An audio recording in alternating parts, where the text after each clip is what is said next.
Alhamdulillah beserta dengan seluruh rombongan para guru-guru, para ustadzat dari daerah Pondok Kelapa dan Duren Sawit ya. Alhamdulillah, syukur nikmat pada pagi hari ini kita bisa silaturahim.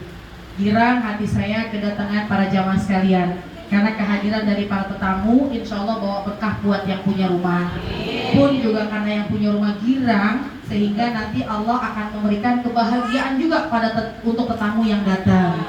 Jadi kita senang berkumpul di sini, apalagi pada kesempatan Hari Raya Idul Fitri. Sekarang di hari ke-10 dari bulan Syawal, saya mengucapkan selamat Lebaran. Minal aidin wal faizin wal maqbulin kullu amin wa antum bi khair taqabbalallahu minna wa minkum taqabbal ya karim. Mudah-mudahan semua amal ibadah kita diterima oleh Allah Subhanahu wa taala. Di bulan Ramadan kemarin adalah bulan tarbiyah, di mana kebaikan-kebaikan sudah kita tingkatkan. Kenapa begitu? Karena yang pertama kata Nabi, iza jaa Ramadan, kalau datang Ramadan futihat abwabul jannah, dibuka pintu surga. Wa suffidatis syayatin, setan-setan dibelenggu. Jadi makanya di bulan Ramadan itu kenapa kita tuh semangat banget untuk ibadah. Nah, jadi alhamdulillah Ramadan kemarin adalah bulan tarbiyah buat kita, bulan pendidikan buat kita untuk meningkatkan amal ibadah. Ketika sudah melewati bulan Ramadan, insya Allah kita bisa jaga istiqomah. Kira-kira kalau istiqomah susah apa gampang? Susah ya, susah banget. Memang bahkan janjinya Allah dalam Al-Quran, innal ladzina qalu rabbunallah tsumma istaqamu tatanazzalu alaihimul malaika alla takhafu wa la tahzanu wa abshiru bil jannati allati kuntum tu'adun. Orang yang sudah beriman kepada Allah dan dia jalankan semua hukum syariat dengan istiqamah, nanti ketika ajal menjemput akan datang malaikat. Ketika kita lagi ketakutan menghadapi sakaratul maut, malaikat itu berkata, alla takhafu, jangan takut menghadapi kematian, wala tahzanu, jangan sedih, wa abshiru bil jannati allati kuntum tu'adun, akan ada kabar gembira tentang surga untuk kalian. Itu kira-kira kalau begitu girang apa enggak? Pengen cepat atau pengen lama? Dibilang girang-girang, senang-senang, siap loh gitu ya. Iya, mudah-mudahan kita semua sehat panjang umur. Iya, bekal kita banyak, amin ya rabbal alamin. Jadi mudah-mudahan Ramadan kemarin kebaikan yang kita lakukan kita jadikan bulan tarbiyah, sehingga kebiasaan itu kebawa sampai bulan Syawal. Dari tanggal 1 sampai sekarang tanggal 10 Syawal udah khatam apa belum? Kira-kira gitu Qurannya. Iya, jawaban saya juga sama, saya juga belum. Namanya lagi kunjung mengunjungi kita ya, lagi repot lebaran. Tapi insya Allah jadikanlah nanti setelah acara silaturahim selesai, Quran kita buka lagi, qobliyah ba'diyah jangan ditinggal lagi, duhanya istiqomah lagi, malam kita bisa bangun lagi insya Allah. Karena itulah nanti yang akan mengukur kesuksesan seseorang, apakah dia berhasil melewati bulan Ramadan. Yang kedua, di bulan Syawal ini juga terkait dengan hablum minan nas. Makanya kita ada mengunjungi orang majelis, orang taklim, lebarannya nggak cukup seminggu. Berapa hari? Sebulan. Baju berapa biji? Baju lebaran ada berapa? Orang kata siapa tuh yang nyanyi?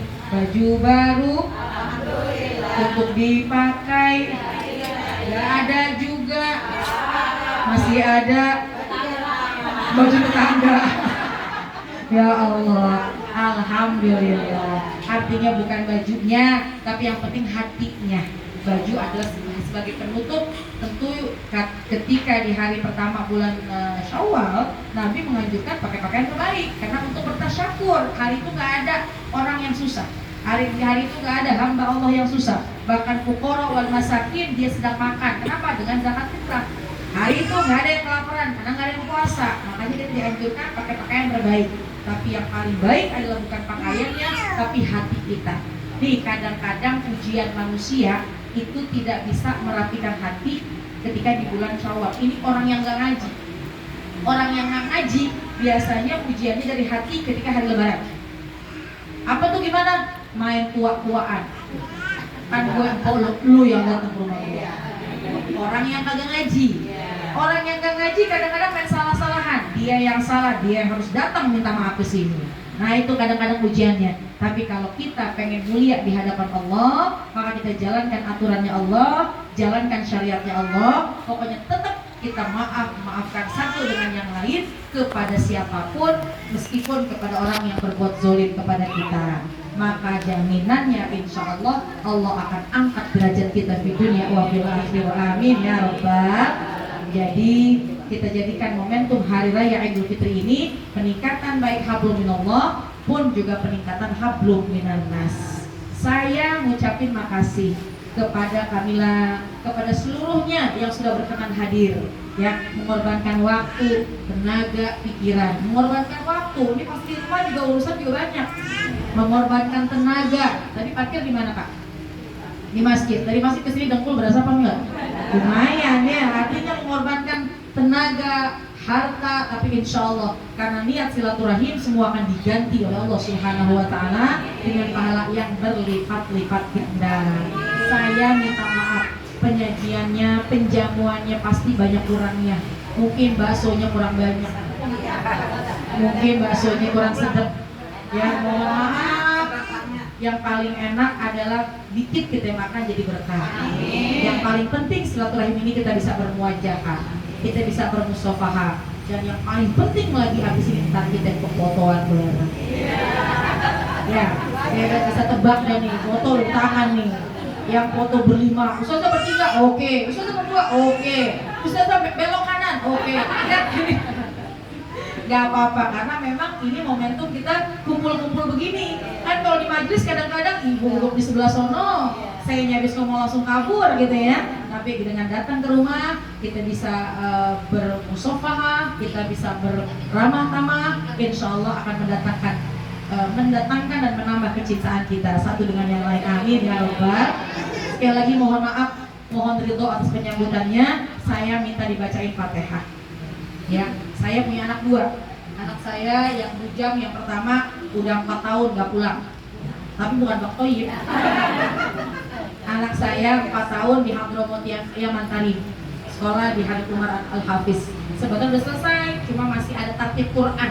Masih ada tartib Quran sekitar 10 juz lagi, dia belum selesai. Jadi doain mudah-mudahan sudah selesai, sudah hafal, kemudian sudah tuntas, kembali ke Jakarta, ilmunya menjadi ilmu yang manfaat. Anak saya yang kedua sekarang kelas 2 SMA. Cuma habis bulan Syawal ini, akhir Syawal akan saya pindah, yang tadinya di Pulau Air, saya pindahin ke Pondok Labu, 3 bulan pemantapan, insya Allah Agustus September berangkat ke Al-Azhar Kairo Mesir. Doain mudah-mudahan kedua anak ini dibikin mantap hatinya, diberi mudah belajarnya, bisa terusin kakek neneknya. Pun kita yang hadir di sini, yang mungkin lagi punya anak-anak kecil, punya anak cucu kita semuanya, mudah-mudahan menjadi anak cucu yang soleh dan solehah. Mungkin yang lagi pengen bunting lagi, mudah-mudahan. Oh jangan. Emang pabriknya udah pada tutup ini? Namanya masih bilang tutup, jangan.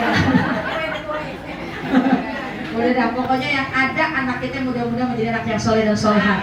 Keluarga kita menjadi keluarga yang sakinah, mawaddah, warahmah, dijaga, dipelihara oleh Allah Subhanahu wa Ta'ala. Kirim Fatihah buat orang tua kita yang masih ada biar pada sehat. Guru-guru kita, wabil khusus almarhumah Ibunda Ustazah Dr. Haji Siti Surya Thohir, almarhum Bapak Kiai Haji Syatiri Ahmad, ayah mertua saya almarhum Bapak Kiai Haji Abdul Rashid Abdullah Syafi'i, Ibunda Ustazah Haji Azizah Aziz. Mudah-mudahan Allah angkat derajatnya, Allah limpahkan maghfirah, Allah jadikan kuburnya raudhah min riyadil jannah. Ibu-ibu yang hadir di sini, kita semua yang hadir, Allah kasih berkah, Allah kasih istiqamah. Kapanpun Allah jemput kita dalam keadaan mulia, kita sedang ibadah, dan Allah wafatkan kita dalam keadaan husnul khatimah. Bitilkan niyah ila hadratin Nabi Al-Fatihah.